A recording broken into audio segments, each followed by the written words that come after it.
All right, so let's begin the show. And today we are talking about having the right kind of debt mutual fund in your portfolio. While a lot of investors are lured towards having a fixed deposit investment, well, if you have a FD and you are looking at more fixed income instrument, why not try debt mutual funds? But then what should be your exact time horizon? And looking at the interest rate scenario, is there still a time for you to lock in money in debt mutual funds for short term, or maybe you can play long term minus the volatility that you might have to bear? But then let's get all of these questions answered by Shweta Rajwani, Head Mutual Funds, Anand Rathi Wealth. Shweta, good evening and welcome to the show. All right, so right time to look at debt mutual funds, or you think this is like the peak of that right time that we are talking about? Good evening, Kavita. So, firstly, like I generally mention that you should follow your asset allocation. And if your asset allocation says that there is scope for you to have debt, then I think this is still the right time to have debt in your portfolios. And within debt, definitely, I would say debt mutual funds can be an option to be considered, for that debt component.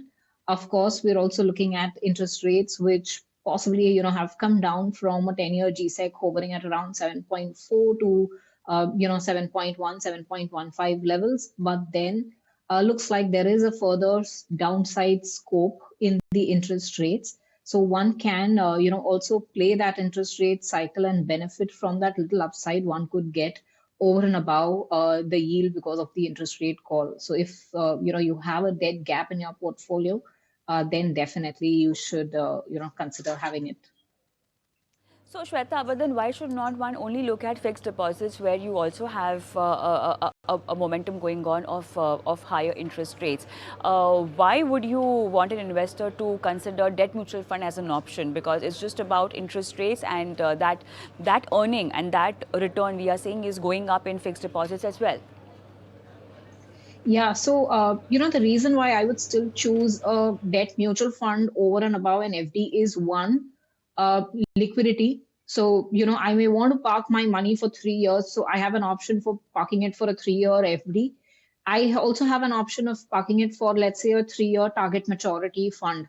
What happens is, one, in terms of credit quality, I'm getting a 100% GSEC paper, so it's the top-notch quality that I can get. Second, liquidity. So most of these target maturity funds do not have a exit load, or if they have, it's for a very short term, like 3-month exit load or something like that. So in a FD, in case you want to have a premature closure, you'll have to pay that 1% kind of a penalty. Here, you'll not have to do that. And I'd say the best advantage is that your debt funds are qualified as capital gains versus your interest income is going to be taxed to you at marginal tax rate. The advantage is that in case you have any other short term capital loss in your book, you can use that to set it off against the gains that you've made over here. So that is still an advantage. So better quality, better liquidity, and a possible tax advantage in case you have a loss anywhere in your book makes debt funds a better option. And lastly, like I said, if the interest rate cycle plays out, then the component of modified duration. So you could have, let's say, a 1.5-year modified duration and a target maturity fund for 3 years. If there's a 50 bits of fall in the bond yields, you'll still end up getting that 0.75 extra kicker. And let's say that call doesn't play out for whatever reason, you're still going to get what your entry yield was at the end of the 3-year tenor. So that works like an FD plus a upside kicker that you could get. So that's where I would choose a mutual fund over an FD. So, Shweta, time to look at short-term parking at debt mutual funds, or can one also look at long-term scenario considering the interest rate might just start coming down, if not immediately, in couple of quarters? So, definitely we're all listening that there's a possibility of rate cuts as well as bond yields coming down. So, it's time to go in for a longer duration in the debt funds. Secondly, if you have a liquidity need, then you would go for a short-term parking. And in fact, even over there, then I would say rather than looking at debt funds, you can look at arbitrage funds as a category. because what happens is right now an arbitrage fund is also somewhere around that 7% spread. But the advantage is that it gets taxed as equity for you. So if you stay invested for more than a year, then you will be taxed at 10%. If it's still less than a year of investment horizon, then you're going to still get taxed at 15%. So if you have money which is there for, let's say, a few months or maybe a year, year and a half, then arbitrage becomes a better choice than a debt fund. But if you have money that you don't really need it for any objective of yours or goal of yours, then going long will give you that benefit of an interest rate fall. All right, so let's also, talk about the funds that you mentioned. I want your recommendations, and second, you also spoke about arbitrage fund. How do these kind of funds actually work? For someone who's just trying to understand the fixed income market and is looking at debt mutual funds, how would they get all the information regarding arbitrage fund? How can they place their bet in this kind of an investment right now?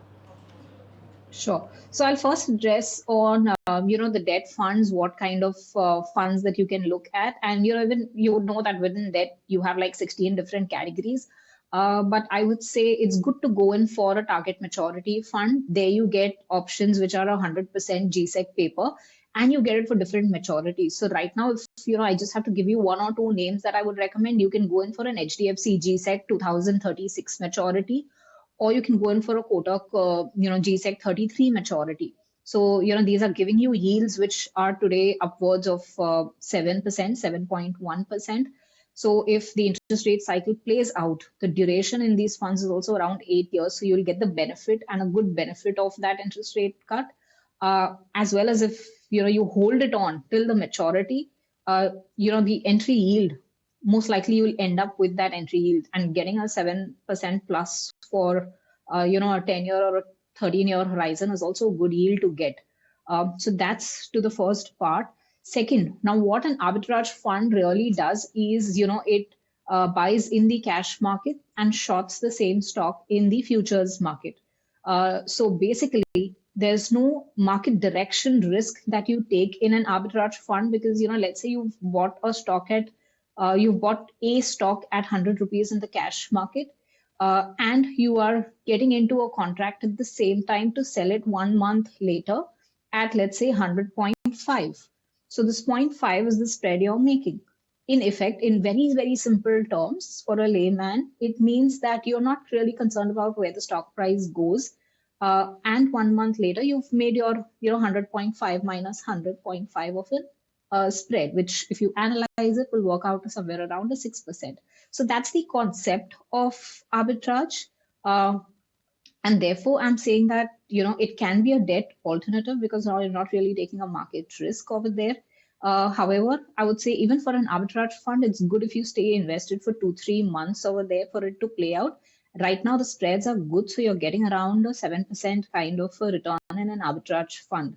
Plus, it has the tax advantage. So just to give you some numbers, if I compare a debt fund or an FD, which is giving me 7%, versus an arbitrage fund, which is giving me 7% post-tax, the FD would turn out to be at 5%, and the arbitrage fund would work out at around 6.35%.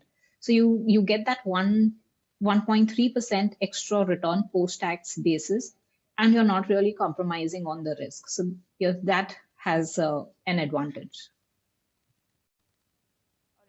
Shweta, any other recommendation in debt funds that you might want the investors to consider right now, apart from arbitrage? Any other category? Yeah, like I was mentioning, a target maturity fund, and there you can go in for a later maturity would be good. An HDFC Kotak GSEC 33, 36 maturity would be a good option. All right, so that's a recommendation also coming up on your screen of target maturity and arbitrage, just in case you're looking at a strategy or an investment in fixed income, that too via debt mutual funds. But we will have to slip into a quick break now, because post that we have Shweta Rajani, who will be answering viewer queries for us. And just in case you're watching our show live and want to send across your questions, you can do that on our WhatsApp number and our email ID.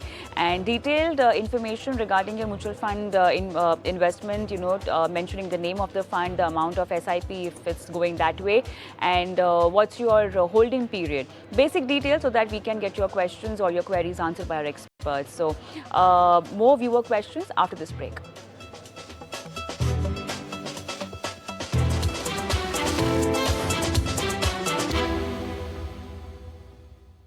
In association with